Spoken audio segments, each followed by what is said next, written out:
most people don't know. They hear about the vote on the delegate floor, but it's what you did behind the scenes that was most significant to the vote of allowing girls in the FFA.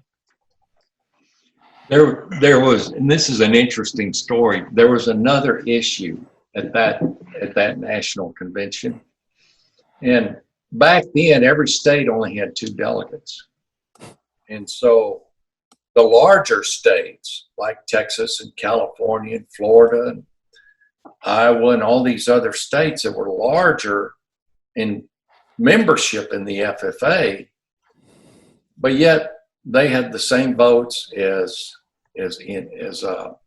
Rhode Island or any of these other smaller states.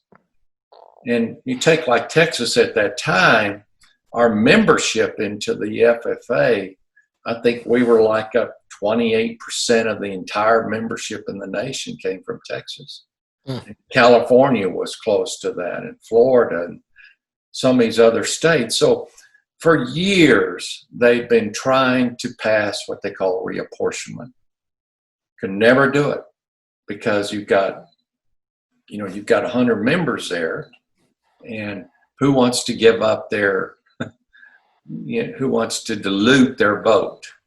And so for years, they've been trying that. And what we did in Texas, our 2 members that came, we would have the outgoing state president and the incoming state president.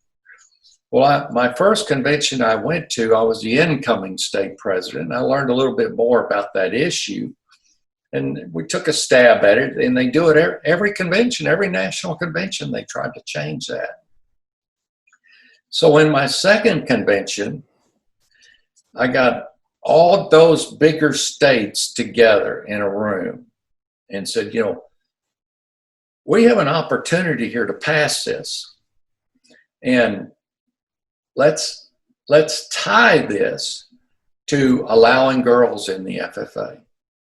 And if you do that together, then you give every state the opportunity to increase their membership. This is the time to do that. You give every state the chance to allow girls and promote it and try to grow the membership in the National FFA. So that's what we did. And at that convention, by tying those 2 issues together, they both passed. And that convention was a significant step forward in the FFA, because if you go to a national convention today, you see a whole floor full of delegates. But back when I was there, we only had 100 delegates. There wasn't as much involvement per state. But by tying them together, and you see females all throughout that convention, they've made a huge impact from a positive standpoint in the FFA. Anyone else have anything before we close? I would like to encourage, if y'all haven't, if you want to read my book, you can get it on Amazon and hit the bestseller list, and I promise you will enjoy it. There's a whole lot of others. This picture here was taken the day I came to Boys Ranch, and I'm tall and skinny. I was 13 years old, and in that picture, my younger brother was ahead of me. Of course, the other picture was when I was state FFA president. So that shows Boys Ranch and the FFA and what an impact it had in my life.